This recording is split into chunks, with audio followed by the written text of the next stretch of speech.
ఏంటంటే యుద్ధం జరగబోయే ముందు చిట్ట చివరిగా ఒక ట్రయల్ వేసేట.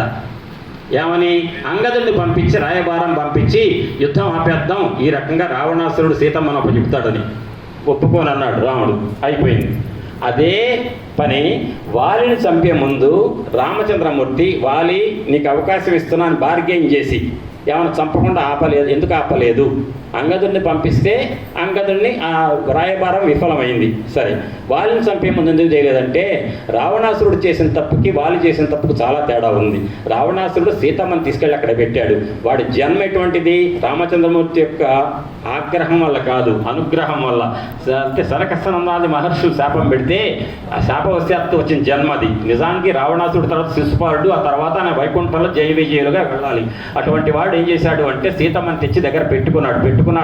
2 అర్థాలు వచ్చేట్టు, అమ్మా నువ్వే కాపాడాలమ్మా, ఇంకా 60 రోజులే నీ బ్రతుకు అన్నాడు. 60 రోజులు నా బ్రతుకు అని చెప్పడం అనమాట. 60 రోజుల తర్వాత ఆయనకు మూడింది, దాని టైం అయిపోయింది. ఆ 60 రోజులు ఆమెకి పెట్టాడు తప్ప నిజంగా 60 రోజులు బ్రతుకు ఆమెది కాదు, రావణాసురుడిదే 60 రోజులు బ్రతుకుందన్న విషయాన్ని తెలియజేశారు. తొందరగా విముక్తి కలిగి శిశుపాలుడిగా వెళ్ళాలని ఆరాటపడినటువంటి వైకుంఠంలో ద్వారపాలకుల్లో జయుడైనటువంటి వాడు రావణాసురుడు. విజయుడు ఎవరంటే కుంభకర్ణుడు. అయితే అటువంటి రాముడు తెచ్చిపెట్టినటువంటి సీతమ్మ విషయంలోకి వచ్చి అంగదుని రాయబారం పంపించి ఒక అవకాశం ఇచ్చారు. కానీ వాలి పరమ అధర్మానికి పాల్పడి తమ్ముడు భార్యని భార్యగా పెట్టుకొని చేయకూడనటువంటి అకృత్యం చేశాడు. నేను తప్పు చేయలేదు అన్నయ్య అంటే కూడా నేను చంపేదాకా నేను నిద్రపోనని చెప్పి వెంటాడాడు. చివరికి సుగ్రీవుడు ఆ ఋషముఖ పర్వతం మీద ఉంటే రామచంద్రమూర్తి అనుగ్రహం వల్ల, అదే రామచంద్రమూర్తితో స్నేహం కావడానికి ముందు కనుక ఈ సుగ్రీవుడిని కనుక తమ్ముడు నువ్వు రా, నేను నీ విషయం అర్థం చేసుకున్నా అని అంటే కనుక అది అధర్మంలో భాగం అయ్యేది. చిట్ట చివరి వరకు అధర్మంలోనే ఉన్నాడు. ఇంకొక మాట ఆ వాలి భార్య తార చెప్పిందట. ఒక మాట అధ్యాత్మ రామాయణం, వాల్మీకి రామాయణం కాదండి, అది అధ్యాత్మ రామాయణంలో మాట.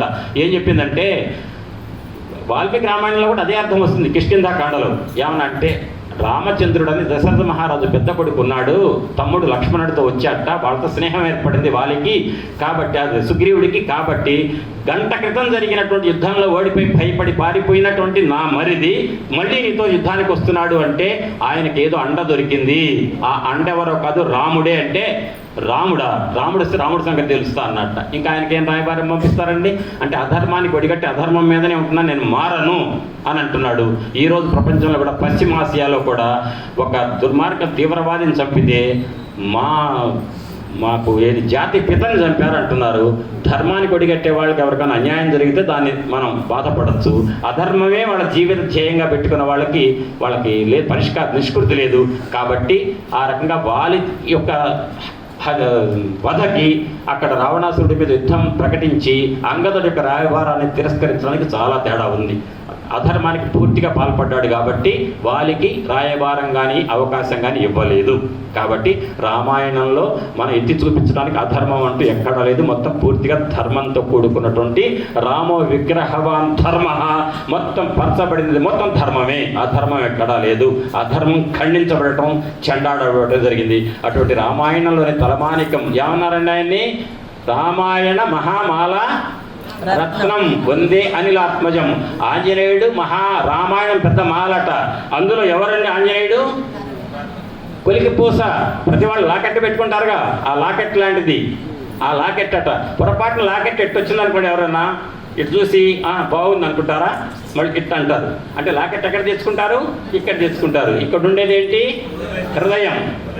అంటే రామాయణంలో ఆంజనేయ స్వామి వారి పాత్ర స్థానం ఎటువంటిదట? హృదయస్థానం. అటువంటి హృదయస్థానాన్ని పొందినటువంటి ఆంజనేయ స్వామి అనిలాత్మజం ఎవరైతే ఉన్నారో ఆ మహానుభావుడు అనుగ్రహం మనందరిపై వర్షించాలని చెప్పి మరొక్కసారి ఈ దంపతికి, ఈ పాలక వర్గానికి మొత్తం ధన్యవాదాలు చెబుతూ, ఇక నా తరఫున చెప్పాలి కదా, ఈ సప్తాహం అంటే 7 రోజులు ఉపన్యాసం పెట్టించేందుకు చెబుతూ మళ్ళీ ఎప్పుడన్నా అవకాశం వచ్చినప్పుడు భాగవతంగా ఏదైనా చెప్పడానికి అవకాశం వచ్చినప్పుడు మళ్ళీ కలుసుకుందాం అనే విషయం తెలియజేస్తూ, ఇప్పటికే కాలాతీతమైంది కాలేదండి. అది నేనైతే ఎక్కువ టైం తినలేదని చెప్పి చైర్మన్ గారు చెప్పారు కాబట్టి ఇక నేనే కంగారు లేకుండా ఉపన్యాసాన్ని ఆపేస్తున్నా. ఈ ప్రసవం ఈసారి ఈ టైం, ఈ సప్తాహం ఏదైతే సుందరకాండ ప్రవచన సప్తాహం అనుకున్నామో, సప్తాహ ఆ ఉపన్యాస పరంపర, ఆ మాటలకు ఇప్పుడు ఇంతటితో స్వస్తి. అందరికీ ధన్యవాదాలు.